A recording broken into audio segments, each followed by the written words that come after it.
everyone, welcome to the 5 Beer Plan. I'm Brian, and this is the ongoing saga of an everyman's ale trail. In this episode, it's time to harvest the hops, close the loop on my interview with Cody Moon from Science Project Brewing in Logansport, Indiana, and review Yakima Fresh from Columbus Brewing.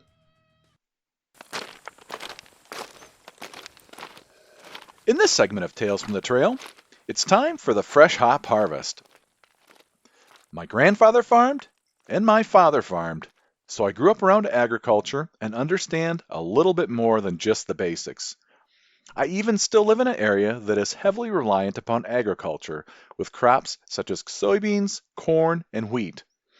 There's even a farmer's market in my little town, where vendors will sell fresh fruit such as raspberries and strawberries, corn, beans, cantaloupe, just about anything you can think of. So when I started down this ale trail of mine, it was only natural to start digging into some of the basic ingredients and try to understand a little bit more about hops. Earlier this season, I shared the basic horticultural aspects of hops. Though the growing season is important, the harvest season is where we get to enjoy the magic that comes from hops. It is of utmost importance that the hops are harvested as quickly as possible and dried as well. Depending on the region, hops mature and are ready for harvest anywhere from mid-August to September. Hops contain anywhere from 75 to 85% moisture, which is kind of ironic since the plant itself does not really tolerate moisture well.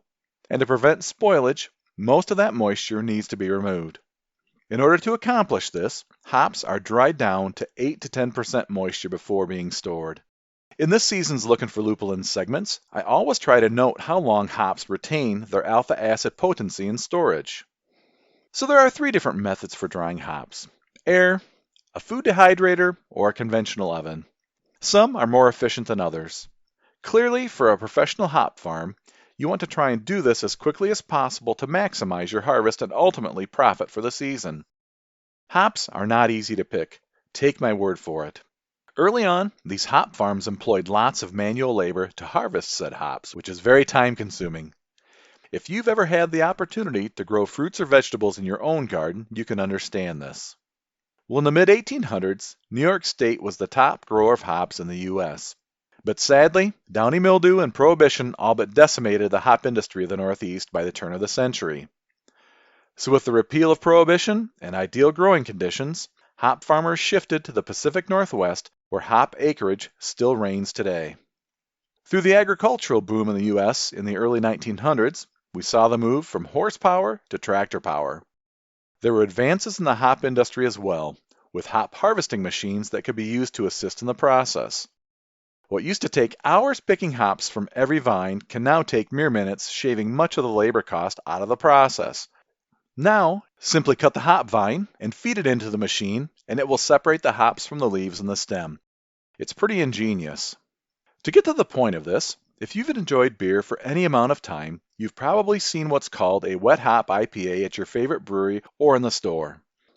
Hops are typically added in pellet or powder form during the brewing process.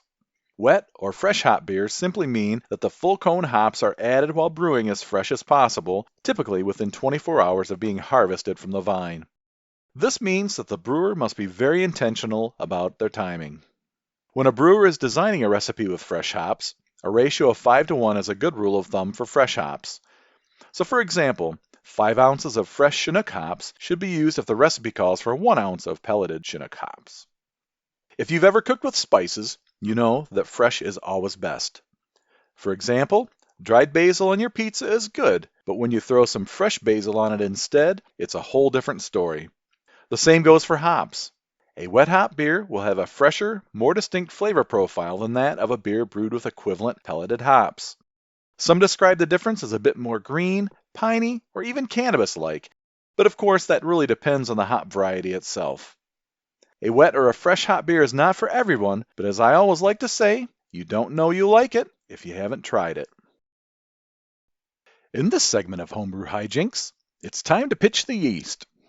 Once the wort was cooled, I poured it into my fermenter, being as careful as possible to limit the amount of hop matter that got transferred. As before, I probably lost half a pint of thick, hoppy liquid from the wort. This is not unusual for the brewer. Anyway, this is an area I really want to try to improve upon moving forward. I drew off a half cup of liquid and measured the specific gravity, which was 1.01. I realized that the amount of wort was below my 1 gallon mark on the fermenter. As I was caught off guard once again, I panicked and added a quart of water from my tap to top it off. I really wanted to limit the amount of oxygen that my wort would be exposed to. Ideally, you would want to make sure you're using distilled water, which has a neutral pH and is sanitized. Once ready, I went ahead and I pitched the yeast. This time, I used a Safe Ale SO4 dry ale yeast, which is a pretty solid choice for such styles. Fingers crossed that the cold water from the tap would not mess up the beer. Next comes the fermentation and the dry hopping. Now it's time for Barstool Banter, where I finish up my chat with Cody Moon from Science Project Brewing. I could chat with this guy for hours.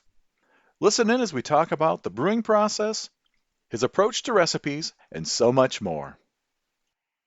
As I was finishing up the final adjustments before publishing this episode, I got a text from Cody. The text said, "Bro, the smell of this car." And what followed was a picture of the back seat showing crates of fresh hop cones that he had picked up from Route 9 Hops in Columbia City, Indiana. Guess what kind of beer he was brewing today? You guessed it, a fresh hop IPA. He doesn't have a name as of yet, but in about 3 weeks you'll be hearing more about it. What is your favorite part of the brewing process? I think my favorite part is watching people's reactions to the things that we create. Like, I guess if I said brewing process, it is when we do a beer that challenges my mind, challenges me to do something different. I was telling someone the other day, like, I like our cream ale. I'm glad everyone likes it. But at this point now, I brew it so often that I can tell you the grain bill without even looking at it. So, like, when we brew beers like this ice cream beer or smoothie sours, where we have to sit down and really think about, is it smart for us to put ice cream in beer? And let's think about that for a minute. Like, you got to buy dairy free, obviously, and you got to do this and this and that. But it's those beers that like I love making because most times, knock on wood, that they come out the way I want them to or close. But it's when those people are able to taste that and they're like, "You tell me this is a pineapple smoothie sour? Like, what is this?" And I'm like, "Oh wait, like just order it up, drink it, let me know what you think." And it's like their faces when they're like, "Ice cream, it's fruit, it's sour, it's everything we want in this period." And so I think those are my two favorite things. It's like seeing their drinking and then those beers that make me think. And when, our Irish Red this year sold really well for us. I have never brewed an Irish Red in my entire life. Tim had a name that he wanted to name it. Was like, I need you to brew an Irish Red. Went to the drawing book, started planning it out, looked at what I needed to do, looked at characteristics, and first time ever. And that's not normally my MO. We brewed a lot on the homebrew side before. I mean, I had a whole year of no work at the brewery, so I brewed probably close to 100 times of different recipes, trying things out. So, yeah, I think those are the two things. When it challenges me, and then watching the reaction of people when the things come out the way they're supposed to. So that Irish Red you mentioned, so you went right straight for the 110-gallon batch. You just didn't even do like a test batch or anything. You just went right for it. Yeah, and it was kind of one of those things that it was thrown on me very late. I would have needed a 2 month notice. I probably had about a month notice from when it was supposed to be released to when we were supposed to brew it. Something I've always done for recipe wise, like when I write a recipe, I'm a big spreadsheet person. And so when I started writing my own recipes, what I would do is I would Google like Irish Red recipe and I'd mark down 10 of them and what grains each. Wouldn't write amounts of grains, but what grains were in each of them. And then I would go through the spreadsheet and be like, all right, here's 10. And they all use 2-row. Well, I probably should use 2-row. They all use this. And then I build my grain list. And then I start looking at the amounts that I want to do and how much percentage should I use of this caramel malt or this dark malt. And so I just did it like I'd normally do. And we had talked about trying it on the homebrew side, and time just got away from us. And I was like, there's no time. So we're just going to roll with it. And people loved it. So it was good. I like the idea of that as well. Again, another very scientific kind of approach to things. Not trying to reinvent the wheel, but thinking, all these other recipes are using similar ingredients, so why not use them as well? And then just riff off the smaller amounts to make it your own. And that's why I don't write amounts down, because I don't want them to be like, well, everyone used 12 pounds of 2-row in a 6-gallon bag. Because I write everything at 6 gallons still. And I let my software scale it up for me. I don't want to know the amounts. I just want to see that like every single Irish Red uses caramel 60 or 80 or whatever. it's a reason why we should probably use it too. And so that's kind of how I've always been for recipe wise. And that was kind of what was weird about like Uno Mas. Like our Mexican lager was probably the most unconventional Mexican lager ever. And it's because I am 100% a corn taco, lime, onion cilantro steak. Like that's the kind of person I'm eating. And that's what I wanted to have. So I use Moteca hops to try to get some lime flavor out. I actually use Maris Otter to try to pull more bready characters and produce that corn flavor. When I brewed it, I used 45 or 65 pounds of flaked corn. I was going for corn tortilla. Like that's what I was going for. That would have never matched the method that I would normally write a recipe. Yeah. So, And but that it's was just probably one of the best Mexican lagers I've ever had. So yeah, appreciate that, man. It went over so well, and people were asking for it all the time now, and I'm like, well, I want it to be only for Cinco de Mayo, but my biggest complaint about our brewery is we're just small enough that we can't have house beers, and if we have house beers, it causes us to not be able to fulfill 16 taps. Right now, we brew Brass Ring almost once a month, Hop Rocket almost once a month, and now we're gonna try to do the Amber once a month. So I can get about 8 brew days in a month, and 3 of them now are the same things every time. right. So if stuff goes really fast, like the smoothie sours or even like Uno Mas when it went really fast, it's hard to keep up at that point. Yeah. But our brew room is too small to add any more fermenters. So it's kind of something we're going to have to do. The other option is to get bigger fermenters and just double batch everything and have more at a time and maybe do it every 2 months. But it's a strategy across the board how we're going to do that. Yeah, and you have to be careful about that too, because I think the craft industry is a little bit fickle. It's nice that you are the only, craft brewery in town, the Yeah. only one within, let's say, half an hour. I don't know how many other craft breweries there are within, driving distance of Logansport, but probably not more than 3 or 4 other ones, right? So like when we opened, there was only one within 30 minutes. Now at a year, there will be 3 within 30 minutes. So it's the craft beer industry is, it's always booming. And my father-in-law, who I started brewing with, we talk about this all the time. Like, when's that craft brewing bubble gonna pop? I don't think it's ever gonna pop. What I think is gonna happen is people's taste bugs are gonna be elevated. There's gonna be no place for people brewing bad beer.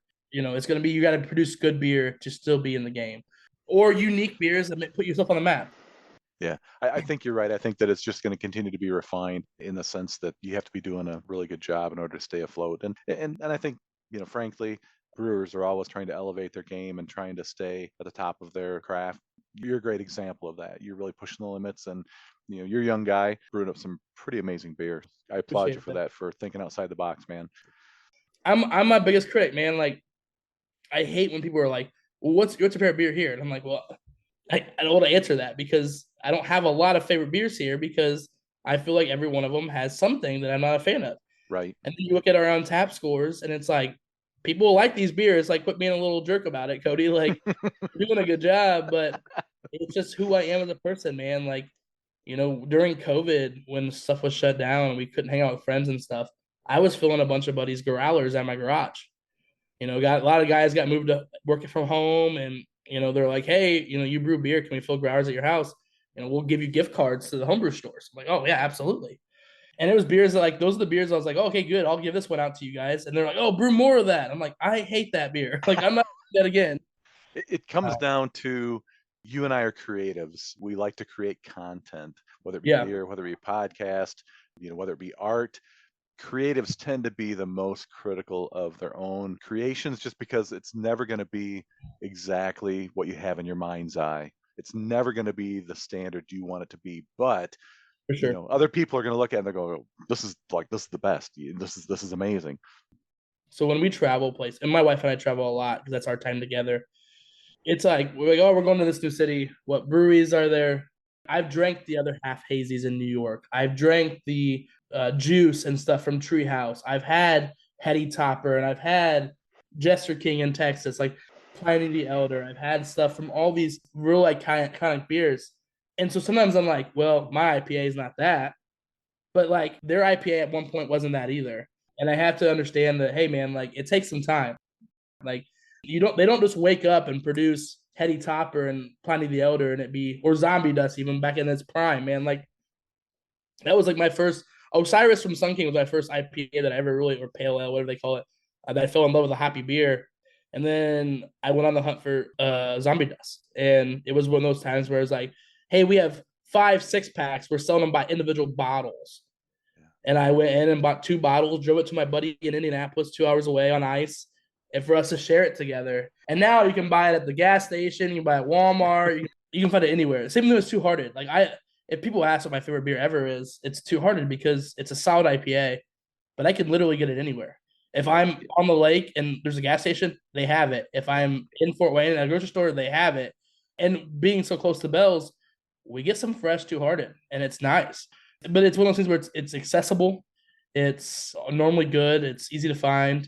But you look at other beers that I've had, and I'm like, oh, Wicked Weed Sours are top of the line for me. I'm a huge Burial from Asheville fan with their Imperial Stout. But it's one of those things where it's like that's what they're doing, and they're doing it really well. And but I think when I'm brewing beers and I'm thinking about things like with this beer example, I've had a lot of Burial adjunct stouts.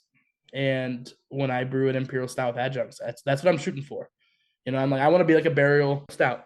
Those guys have been doing it for years and killing it. But again, always shooting for the moon and settling where I settle. One day I'm going to have one of those beers to come out, and it's going to put us on the map just like that. I feel like my palate may be a little uppity because I've had some of those classy beers, the things that we've had. But at the same time, like just knowing that, we're doing this. I mean, 2 years ago, if you would ask in 2020, like, hey, you're going to be brewing a commercial brewer and you're going to win a gold Brewers Cup medal in commercial beer category, and you would have this brand that you wear everywhere you go, I would have told you you're crazy. But it's exciting. It's fun. I still can't believe I'm doing it some days. Well, hey, we're almost out of time here. I have one last fun question for you. Yeah. If you were a beer, what style would you be and why? I don't know, man. I feel like it would depend on the day. Okay. I want to say like a smoothie sour. It's a little more adventurous. Lives on the wild side a little bit more unique. But then at the same time, I'm about like being an adjunct Imperial Stout where it's like there's a lot of layers to me. There's a lot of pieces who I am. When I talk to people about things, I lost both my parents to cancer before I was 25. Sorry, man. And it's one of those things where some people will hear that story and they're like, how are you even so positive? How are you even so driven to do these things? And at the end of the day, if I wasn't doing this and I wasn't driving to create the person I am, my parents would be beating my butt down here. You know what I mean? So I think like the Imperial Style with a bunch of layers and kind of being unique and shining through in different lights, or the adventurous smoothie sour and just off the wall. And originally I was like, I'm gonna be an IPA, just be bitter and just but I went off that. But yeah, I think those are the 2 options I really got into where kind of unique. I'm kind of, I don't want to say I'm a unique person overall, but just my mindset on things and how I carry myself and that kind of stuff, or the layers of an Imperial Stout where it's like there's a lot to me. There's a lot that's, I'm a softie when it comes to times, but I've been through a lot. So it's like, it is what it is. And, we're going to carry ourselves as a positive way. You get one life to live, and I'm not going to sit around and waste that one life by not taking adventures or, not spending extra money on vacation, or, not taking the opportunity of going from a home brewing teacher to now a commercial brewing teacher and working 80 hours a week and being extremely tired 24/7. I think that's a great question.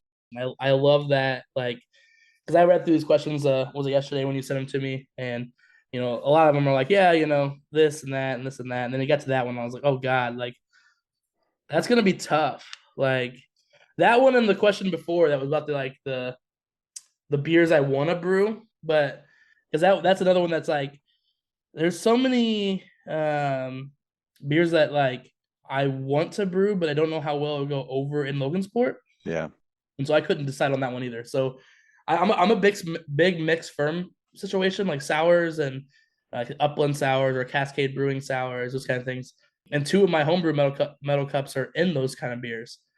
So we have one in a wine barrel that's kind of just aging out, but I don't know how it's going to go over there. Like I let the beer school taste it when we hosted beer school, and some of their faces were very interesting. So, but I think more than anything, just like the more off the wall or like bigger and bolder, the Imperial Style is probably like the top that I'm gonna go flavor wise. We got barley wines and stuff that I would love to do, but I don't know if they're ready for that.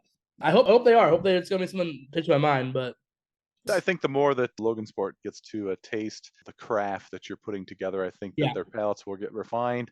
They'll get a little bit more adventurous. They'll move on from the brass ring. Want to move on to, something a little bit more malty, a little more hoppy. I think it's going to happen. I think it's just a matter of changing the mindset there from the big beers to, Oh real yeah. beers. And it's been fun, man. It's cool to see the palates change, and you got guys that came in for brass ring all the time now drinking are into the Milky Way hazy, and it's like, oh, it's more flavorful. I'm like, yeah, it's kind of how beer is supposed to be, Yeah, And so we're gonna keep pushing the limits and keep releasing light beers that sell really well. And we threw a saison out there that didn't really move very well, but I think if we named it something differently, it would.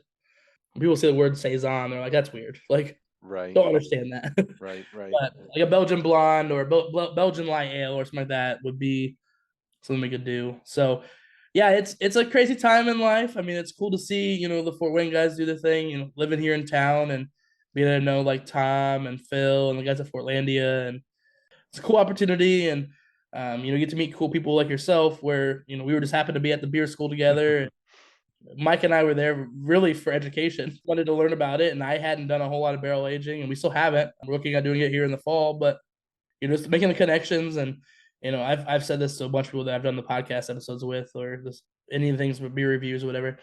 When I was like young and in my craft beer scene, like this, what you're doing is what I wanted to do, and I just never did it. So like supporting someone trying to make it, just like how they're supporting me trying to make it as a brewer, is a big thing for me. So Yeah. I was blessed the opportunity to be on your show and get you some beers and have you taste some things that we were creating. And there'll be more for you in the future, and maybe we'll do some more of these episodes in the future and kind of dig deeper into what we're doing. And Yeah, I'd love that, man. love hearing about your homebrewing ideas and what you're doing. And I'm always down to drink some of those too. So Okay, I'll keep that in mind. for sure. Well, hey, Cody, thanks so much for joining me and appreciate the time and keep up the good work down there in Logansport. Appreciate it, man. Thank you so much. You're welcome. Last call. It's nearly time to wrap things up, but first, one more for the road. This episode, I'm drinking Yakima Fresh from Columbus Brewing. From the brewer, our annual wet hopped American IPA features hops that were shipped directly from the farm to our brewery and used within 24 hours after being picked in the field. This year's batch was brewed with fresh Mosaic hops, Wycliffe Farms in Grandview, Washington. Without further delay,